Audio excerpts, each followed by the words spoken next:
Okay, welcome to another video. Today we're going to be talking about a very simple but a very profound technique that I use very often during readings. And this technique is called Argala. And Argala in Sanskrit means a bolt, like a bolt to a door, or a kind of fastener. And what these planets that form Argala do is fasten us to our destiny. Now in our chart we can use a very simple way of calculating if we have Argala planets, and also if we have a planet blocking that Argala. And how it works is through the mirroring houses. So the first house mirrors the seventh, but we don't use the first and seventh in this technique. Those planets are always going to be important in our life. The houses that mirror each other are the second mirrors the 12th, the third mirrors the 11th, the fourth mirrors the 10th, fifth mirrors the ninth, and the sixth mirrors the 8th. When you have a planet in one of those houses, in either the 12th or the 2nd, any of those non-7th or 1st houses, that planet is potentially forming an Argala, or something that fastens us to our destiny. If you have another planet in an opposite one of its mirror houses, so say if you have a planet in the 4th house, if there's a planet in the 10th, and there's only one of each of those planets, there's not two planets in one and one planet in the other. There's one planet in one and one planet the other, an equal amount. Those two planets are going to block the expression of the other. And it works also if you've got two planets in one and two planets in another. Those four planets are going to be causing a more serious blockage or Argala. And there's a couple other rules and subtleties to how to judge if you have, say, if you have Rahu and Ketu with a planet, say, is the Sun, the Sun through the Saturn. If you have one of those embodied planets with Rahu and Ketu, there's ways of calculating if they're able to efficiently block or allow the Argala to continue. I'm not going to go into those subtleties of the rule today. The important thing I want to talk about is that distinctive sense that you can't move forward. And it's all too common and easily felt with people that want to know more about their life. They want to know what's going on with them astrologically. Oftentimes they have an Argala getting blocked by another planet. And so whatever planets those that are forming this Argala, that's going to make that expression of that planet get blocked by its blocking planet. So say if it's your moon, that ability to feel good about who you are as a person, the ability to make accurate perceptions about the world around you, say it's getting blocked by the sun, which would actually make a full moon. That causes a person, if it's not in the 1st and 7th house, and it's just those two planets in those two mirroring houses, that'll cause a person's individual subjective reality, their moon, to get blocked by their need to do something that expresses who they truly are. So it can cause this kind of psychological overemphasis on oneself, that how they see the world is not helping them contribute in a positive way by doing positive things in the world, to actually perceive what's under their subjective perception of the world, which is a divine soul. And it works with any of the planets. Say if it's Jupiter and Venus, these are two gentle planets, so actually this sense of feeling stuck will, depending on their condition, will make you feel stuck nonetheless, but in a position that's much more comfortable in life. You're not in such a stressful situation. It can almost be like being in a gilded or gold ivory tower where you're surrounded by comforts, but it's that same feeling that I can't move forward. But you're in a comfortable place because these are two comfort-giving planets. These are gentle planets. So if it's Jupiter, and it depends on what Jupiter is doing in your life. If it's Jupiter, it could be that your creative expression or your children is getting blocked by your ability to make fulfilling relationships, or that your fulfilling relationships are getting blocked by your need to develop wisdom in your life, or your need for higher education, and vice versa. Whatever those two planets are expressing in your life, they're preventing you from moving forward. So the next question is how do we move forward, knowing if we have an Argala getting blocked and vice versa? How do we move forward? Well, the first is identifying that, yeah, I have this in my chart. And when you know something, you're then able to come to better ability to accept that it's happening.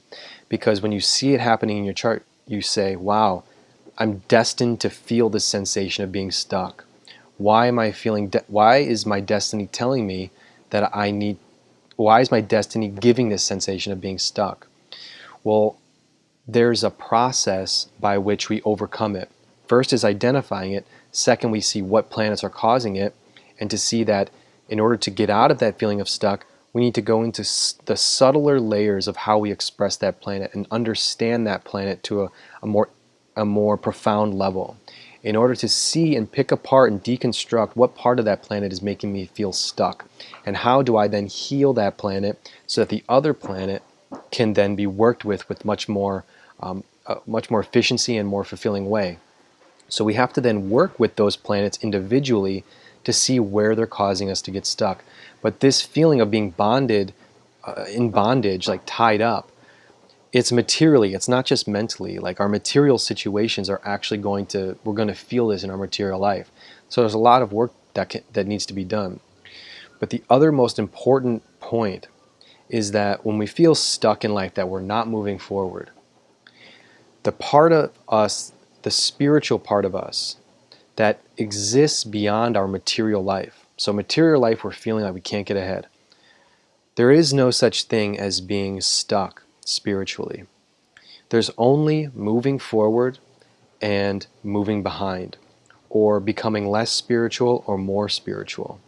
And that is becoming more in tune with the unity of all creation, or becoming less in tune with the unity of all creation and more centered in on your individual experience. That would be growing less closer to understanding how things are united. And so in our spiritual life, when we're feeling, feeling stuck in a material life, and at the end of the day, you didn't feel like anything improved, or you weren't productive, or things just didn't happen the way you wanted them to work out. At the end of the day, you can look at yourself and realize, okay, I didn't get ahead in my daily life today. Things felt like they were just getting worse, and I'm dealing with so many problems that I can't handle. Feeling overwhelmed mentally and also overwhelmed in your physical life, in your material life. As I said, there's no such thing as being stuck spiritually. So at the end of the day, if you're feeling stuck, you can always come back to, okay, I can be productive spiritually. I can look at my life from a spiritual perspective and say I made a productive effort to grow closer into my understanding, my internal intuitive understanding, but also my mental understanding that everything is working to make me a better person and to unite me closer and closer to a union with my understanding who I am and with the reactions in the world that are around me. They're all mirroring one another. And if you're a person that meditates and you had a really bad day, you can always go back into your place where you meditate and say, I'm going to be productive in my spiritual life today. I'm going to move forward just a little bit, and every day moving a little bit forward. And then no matter what is happening in your regular life, in your material life, you're always becoming productive spiritually. And at the end of your life, if you've been working towards having a spiritual practice and working towards having a deeper understanding of what life is and having an authentic and genuine desire to understand these things on a deeper level, your life won't feel like it was stuck. There was a purpose, but that purpose was much more internal, and it's your soul's ability to move forward. The soul doesn't get stuck. The soul is only moving forward or backwards, no matter how stuck we feel in our present material life. Because when we look in our chart and we see, oh wow, there's a yoga, there's a combination here that's showing this person's going to feel stuck. What is it? How is it working? How can I work with this person to not feel stuck? There's a purpose to that. And a lot of times what I'm finding with clients, that purpose is to let them identify it and then move on to understand, okay, how am I going to be able to move forward, and what practices spiritually am I going to be able to move forward? It's almost as if we're being blocked on purpose in our material life so that we start to look within. So there's an extremely beneficial way of looking at the Argala technique. It's a way for us to help us look more inside, to grow spiritually and be productive spiritually. And also, if you have a planet in an Argala position, that planet is actually going to help you get ahead. So it's also important in the chart when we're identifying these combinations, what planets are going to be more of a detriment to me in my life, are going to cause me more losses than gains, and what other planets are actually that I can harness and use to make me feel more fulfilled. So you can obviously have planets that are working in a very finite way to help you move forward. So when we identify there's a stuck pattern, it's also important we identify what planets are going to help you get through that.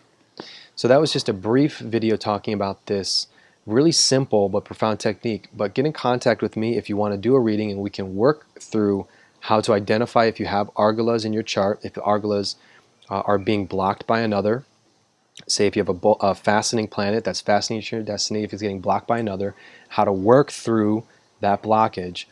But one thing you can always resort to is to say, I felt blocked in my material life today. Now I'm going to be productive spiritually. I'm going to use this as a way to advance my spiritual life, because I can never be blocked there. It's either moving forward, no matter how fast or no matter how slow. It can always be moving forward productively with one's internal world and with one's ability to unite your soul with what you're meant to be doing in your life, and that is to grow spiritually.